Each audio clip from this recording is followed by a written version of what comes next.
இந்த கரூர் பெருந்துயர வழக்க சிபிஐக்கு மாற்றி இன்னைக்கு உச்சநீதிமன்றம் உத்தரவிட்டு இருக்கிறது. 3 ஓய்வு பெற்ற உச்சநீதிமன்ற நீதிபதிகள் கொண்ட குழுவின் கீழ் இந்த விசாரணை நடக்குங்கிற அறிவிப்பும் அந்த உத்தரவுக்குள்ள அடங்கும். இதையெல்லாம் நீங்களும் பார்த்துருப்பீங்க. இதையெல்லாம் கேட்டு அந்த பக்கம் அணில் குஞ்சுகள்லாம் ஆர்கசத்தில் அன்றாயிரம் நினச்சிக்கிட்டு இருக்கிறானுங்க. அந்த கருமத்தையும் நீங்கள் பார்த்துருப்பீங்க. அதாவது இது திமுக அரசுக்கு பெரிய பின்னடைவான், இவங்க நொன்னனுக்கு இது பெரிய வெற்றியா, விஜய்னாவுக்கு இது பெரிய வெற்றியா. அசோக் உன் காலண்டர்ல குறிச்சு வச்சுக்க, இந்த நாள் இந்த வெற்றி ஆரம்பிச்சிருக்குதுல்ல, இது எங்க போய் முடியும்னா 2026 மே மாசம் எங்க அண்ணன் தமிழ்நாட்டோட அதிபரா பதவியே இருக்கிற அன்னைக்கு தான் இந்த வெற்றி முழுமையடையும். அது வரைக்கும் வெயிட் பண்ணுங்கடா, கதறுங்கடா அப்படின்னு இவனுங்க கதறிட்டு கிடக்குறானுங்க. கதறிட்டு போகட்டான், சந்தோஷம் தானே, சனியன்கள்லாம் அடைஞ்சிட்டு போகட்டான். ஏன்னா பாவம் கடந்த 15 நாட்களா வர்றவன் போறவன்லாம் இவனுங்க வாயிலேயே மிதிச்சுக்கிட்டு இருந்தான். இவனுங்க மிதி வாங்காத இடமே கிடையாதுங்கிற அளவுக்கு வளைச்சு மிதி வாங்கிட்டு இருந்தானுங்க. அப்படி அடிபட்டு கிடந்த இவனுங்களுக்கு இந்த செய்தி ஒரு ஆறுதலா, சின்ன ஆறுதலாவது இருக்குங்கிறதுல மாற்று கருத்து இல்லை. அதனால திரும்பவும் சொல்றேன், சந்தோஷம் தானே, சனியன்கள் அடைஞ்சிட்டு போகட்டும்ங்கிறேன். நமக்கு என்ன அதுல வந்தது. அதே மாதிரியே இந்த அணில் குஞ்சுகள் என்னவெல்லாம் சொல்லி ஆர்கசம் அடைகிறாங்களோ அதையே தான் அந்த பக்கம் ஆதவர்ஜினாவும் சொல்லி அவர் ஒரு மாதிரி ஆர்கசம் அடைகிறாரு. எங்க தரப்புல நியாயம் இருக்குதுங்கிறதுனால தானே சுப்ரீம் கோர்ட் இமீடியட்டா இப்படி ஒரு தீர்ப்பை கொடுத்துருக்குது. ஸோ நாங்க சொன்னது எல்லாமே சரிதான், எங்களுக்கு எதிராக ஒரு மாதிரி சதியெல்லாம் நடந்திருக்குது, அது இந்த விசாரணையில வெளியில வரும், கடைசியா நியாயம் ஜெயிச்சே தீரும் அப்படிங்கிற மாதிரி அவர் ஒரு ஆர்கச பேச்ச பேசியிருக்கிறாரு. அதையே தான் அணித்தலைவர் அனில்னாவும் பண்ணியிருக்கிறாரு. அவர் இப்படி நீட்டி முழக்கமெல்லாம் இல்லை, 2 வார்த்தையில ஒரு ட்வீட்டை போட்டு மேட்ரை முடிச்சு விட்டாரு. நீதி வெல்லும், அவ்வளவுதான். அனில்னா இந்த ஒட்டுமொத்த மேட்ருக்கும் காட்டியிருக்கிற ரியாக்ஷன்ங்கிறது இந்த 2 வார்த்தை தான், நீதி வெல்லும். வெல்லட்டான், நீதி வெல்லணுங்கிறது தானே நம்மளோட நோக்கமோ. அது மட்டும் இல்லாம எது நீதிங்கிறது தான் இங்க இருக்கிற ரொம்ப முக்கியமான கேள்வியை. ஏன்னா கரூர்ல என்ன நடந்ததுங்கிறது நம்ம எல்லாத்த விட ஆதவ அர்ஜுனாவுக்கும் அனில்னாவுக்கும் நல்லாவே தெரியும். அவங்க கண்ணு முன்னாடி தானே நடந்திருக்குது, பல கேமராக்களின் மூலமா அவங்க பார்த்துக்கிட்டு தானே அத்தனையும் இருந்தாங்க. அதுக்கப்புறமாவும் நீதி வெல்லும், வெங்காயம் வெல்லும்லாம் இவங்க பேசுறாங்கன்னா வெல்லட்டும், நீதி கண்டிப்பா வெல்லணும். நீதி ஒரு நாள் வெல்லும் போது அனிலும் அவரின் ஆதரவு லகுட பாண்டிகளும் இதை விட கொடூரமாக அசிங்கப்படுவார்கள். அதில் எல்லாம் யாருக்கும் எந்த சந்தேகமும் தேவையில்லை. ரைட்டு, இதையெல்லாம் தாண்டி இந்த அணில் குஞ்சுகள் இப்படி பரவசத்தின் உச்சத்தில் இருக்கிற அளவுக்கு இந்த தீர்ப்பு என்ன அப்படி வரலாற்று சிறப்பு மிக்க தீர்ப்பான்னு கேட்டீங்கன்னா அப்படியெல்லாம் ஒரு கூந்தலும் கிடையாது. இதுல என்ன இருக்குது, விசாரணை அமைப்புகளை மாத்தி இருக்கிறாங்க, அவ்வளவுதான். ஏற்கனவே இங்க தமிழ்நாடு அரசு அமைச்ச அந்த ஒரு நபர் ஆணையம் விசாரிச்சுக்கிட்டு இருக்குது. அதே மாதிரி சென்னை ஹைகோர்ட் போட்ட எஸ்ஐடியும் விசாரணையில இருக்குது. இதுக்கு பதிலாக இப்ப வெளியிலிருந்து வேற ஒரு அமைப்பு வரப்போகுது, சிபிஐங்கிற அமைப்பு இந்த கேஸை விசாரிக்க போகுது, அவ்வளவுதான். இப்ப என்ன, இந்த துயரத்துக்கு அனில்னாவுக்கு எந்த சம்பந்தமும் இல்லை. அவர் இப்படி மத்தியானம் 12 மணிக்கே வருவேன்னு சொல்லிட்டு அங்கிருந்து சாவகாசமா 9 மணிக்கு தானே கிளம்புனாப்புல, நைட்டு 8 மணிக்கு தானே அங்க போய் சேர்ந்தாப்புல. அதுக்கும் இந்த துயர சம்பவத்துக்கு எந்த சம்பந்தமும் கிடையாது. இவங்ககிட்ட எந்த ஏற்பாடும் இல்லாம, தண்ணி சோறு எதுவுமே இல்லாம, அதை பத்தி எந்த கவலையும் படாம 40 பேர் சாவுக்கு இவங்களே காரணமா இருந்தாங்க அப்படிங்கிறதெல்லாம் எதுவுமே இல்லை. அனில்னா வாயில வரல வச்சா கூட கடிக்க தெரியாத ஒரு அப்பாவே, அவருக்கு எதிராக சதி பண்ணி தான் இந்த கோரத்தை வேற ஒரு குரூப் நிகழ்த்திருச்சு அப்படிங்கிற மாதிரி ஏதோ ஃபைனல் ஜட்ஜ்மெண்ட் வந்துருச்சா, அப்படியெல்லாம் ஒரு கூந்தலும் கிடையாது. திரும்பவும் சொல்றேன், விசாரணை அமைப்பு மாறி இருக்குது, அவ்வளவுதான். இதுல பரவசம் அடைகிறதுக்கு என்ன கூந்தல் இருக்குதுன்னு தான் எனக்கு தெரியல. இதையெல்லாம் தாண்டி சிபிஐ இன்னைக்கு எப்படி இருக்குதுங்கிறது ஊர் உலகத்துக்கே தெரிஞ்ச ஒரு விஷயம் தான். 2014க்கு அப்புறமா இந்த இடி, இன்கம் டாக்ஸ், சிபிஐ எல்லாம் வச்சு பிஜேபி என்ன மாதிரி பொருளை வித்திகளை எல்லாம் காட்டிக்கிட்டு இருக்குது. எப்பேற்பட்ட அயோக்கியர்களையும் அந்த பிஜேபிங்கிற வாஷிங் மிஷினுக்குள்ள போட்டு எடுக்கிறதுக்கு இந்த 3 அமைப்புகளும் எவ்வளவு உதவி பண்ணிக்கிட்டு இருக்குது. எத்தனை அயோக்கியர்களை நியாயவான்களாக மாற்றிருக்கிறாங்க, எத்தனை நல்லவர்களை அயோக்கியர்களாக அவங்க மாற்றிருக்கிறாங்க. அதுக்கெல்லாம் இந்த சிபிஐ, இன்கம் டாக்ஸ், இடி எல்லாம் எந்த அளவுக்கு ஹெல்ப் பண்ணியிருக்குது அப்படிங்கிறதெல்லாம் நம்ம கண்கூட பார்த்துக்கிட்டு தான் இருக்கிறோம். இதை பற்றி தெரியலன்னா அவன் அப்பாவி அனில் குஞ்சா மட்டும்தான் இருப்பான். அரசியலில் இத்தினூண்டு அறிவு இருக்கிற அத்தனை பேர்த்துக்கு பிஜேபி இந்த சிபிஐ எல்லாம் வச்சு என்ன விளையாட்டு காட்டுங்கிறது தெரிஞ்ச விஷயம்தான். அப்படிப்பட்ட சிபிஐ கிட்ட அனில் இப்போ வசமா போய் சிக்கி இருக்கிறாரு. அதுவும் இது எப்படிப்பட்ட கேஸ், அரசியல் சம்பந்தப்பட்ட கேஸ். ஒரு அரசியல் கட்சியோட தலைவர் கண்ணு முன்னாடியே 40 பேர் இறந்திருக்கிறாங்க. அதுல இவரு எந்த சட்டத்திட்டங்களையும் மதிக்கல, எதையும் ஃபாலோ பண்ணல, எல்லாத்துக்கும் வீடியோ ஆதாரங்கள்ல இருந்து ஆடியோ ஆதாரங்கள்ல இருந்து எல்லாம் பக்காவா இருக்குது. இப்படி எல்லாமே இந்த வீணா போன விஜய்க்கு எதிராக இருக்கிற இந்த கேஸ்ல சிபிஐ கிட்ட இவர் வலுக்கட்டாயமா போய் சிக்கி இருக்கிறார்னா இதுல கொண்டாடுறதுக்கு என்ன கூந்தல் இருக்குதுன்னு எனக்கு தெரியல. ஆனா இதை என்னன்னு தெரியாத அணில் குஞ்சுகள் கொண்டாடுறானுங்க, அதுல ஒரு நியாயம் இருக்குது. ஆதவ் அர்ஜுனாவும் விஜய்னாவும் கொண்டாடுறாங்கன்னா அதுதான் இந்த இடத்துல நாம கவனிக்க வேண்டிய ரொம்ப இன்ட்ரெஸ்டிங்கான ஒரு விஷயம்.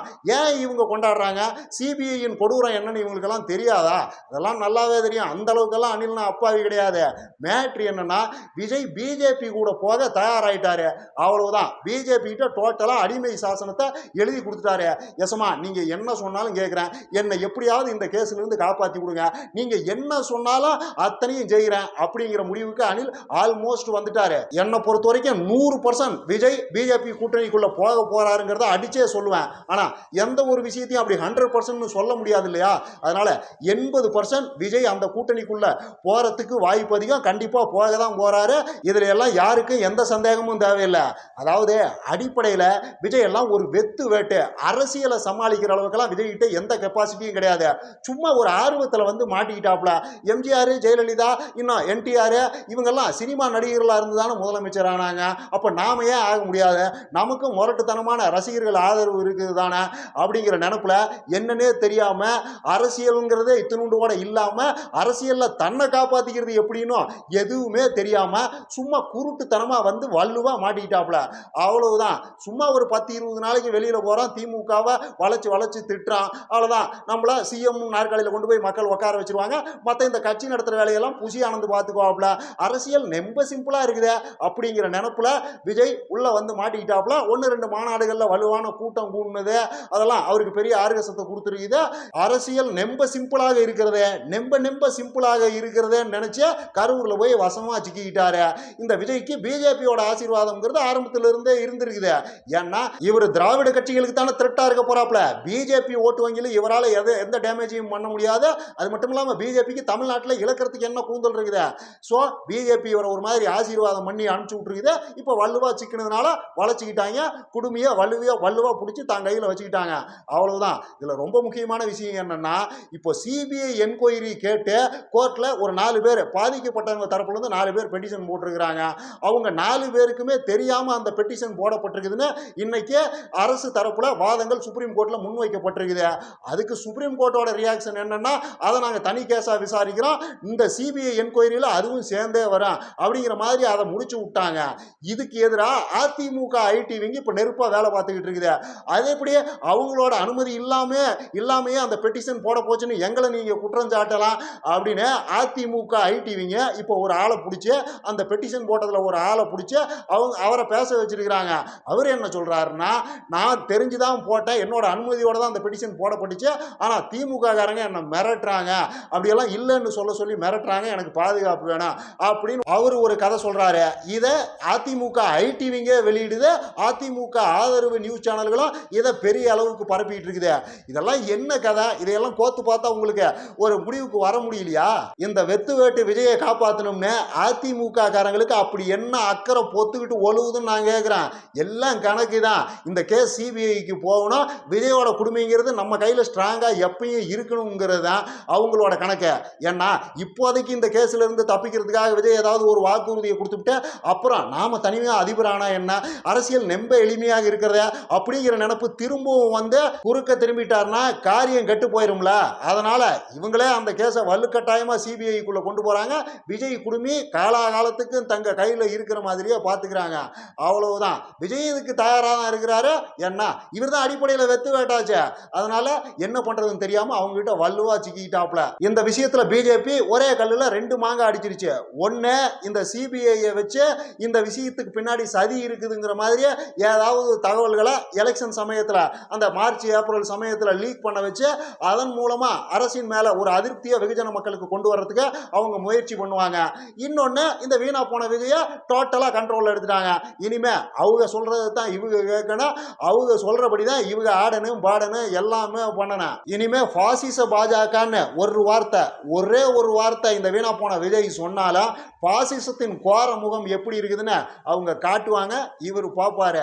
அவ்வளவுதான். இந்த யதார்த்தமெல்லாம் அணில் குஞ்சுகள்லயே கணிசமான ஆட்களுக்கு ஆல்ரெடி புரிய ஆரம்பிச்சிருச்சு.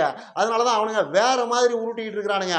இந்த 100 சீட்டு, எங்க அண்ணனுக்கு 100 சீட்டு, எடப்பாடியாருக்கு 100 சீட்டு, அப்படித்தான் எலெக்ஷனை ஃபேஸ் பண்ண போறாங்க. எங்க அண்ணன் செகண்ட்லாம் ஒன்றும் கிடையாது, எடப்பாடியாருக்கு ஈக்குவலான ஆள் தான். எலெக்ஷன் ரிசல்ட்டுக்கு அப்புறமா யார் அதிக சீட்டு ஜெயிக்கிறாங்க சந்திக்கிறாங்களோ அவர் தான் முதலமைச்சர், எங்க அண்ணனுக்கு தான் மக்கள் செல்வாக்கு அதிகம்ங்கிறதுனால அவர் தான் ஜெயிப்பாரு, அதனால அவர் தான் முதலமைச்சர் அப்படிங்கிற மாதிரி எல்லாம் பல பேர் உருட்டுறாங்கல்ல. அதெல்லாம் இந்த விஷயங்கள் அவனுக்கே ஓரளவுக்கு புரிய ஆரம்பிச்சதுனால தான் இன்னும் சில அணில்கள்லாம் வேற லெவல்ல உருட்டுதுங்க. அதாவது எங்க வெத்து வேட்டு வீணா போன விஜய் மேல தான் பிஜேபிக்கு பிரிய அதிகம், அதனால எலெக்ஷனுக்கு அப்புறமா எடப்பாடியாரை விரட்டி விட்டுட்டு பிஜேபி எங்க அண்ணனை தான் அதிபர் ஆக்க போகுது, தமிழ்நாட்டோட முதலமைச்சர் ஆக்க போகுது. ஸோ எப்படி இருந்தாலும் எங்க அண்ணன் தமிழ்நாட்டோட முதலமைச்சர் ஆகிறது கன்ஃபார்மு. அது கூட்டணி சேர்ந்தாங்கன்னா கூட்டணி சேரலனா எங்க அண்ணன் தான் கெத்தா நம்பர் 1 நிற்பாரு, எடப்பாடியாரையே பிஜேபி விரட்டி விட்டுறான் அப்படின்லாம் பேசி ஆறுவேசம் அடைய ஆரம்பிச்சிட்டானுங்க. இதெல்லாம் என்னன்னா ரியாலிட்டி அவனுக்கே ஒரு மாதிரி புரிய ஆரம்பிக்குது, அவ்வளவுதான். ஸோ அடுத்தடுத்த நாட்கள்ல அணில்னா அடிக்க போற குட்டி கர்ணங்களை பார்த்து பல அணில் குஞ்சுகள் ஹார்ட் அட்டாக்லயே சாக போகுது, அவ்வளவுதான். அதை ஆனந்தமா வேடிக்கை பார்ப்போம்ங்கிறேன். இன்னும் நிறைய பேசலாம். லைக் பண்ணுங்க, ஷேர் பண்ணுங்க, கமெண்ட் பண்ணுங்க, மறக்காம சப்ஸ்கிரைப் பண்ணிருங்க.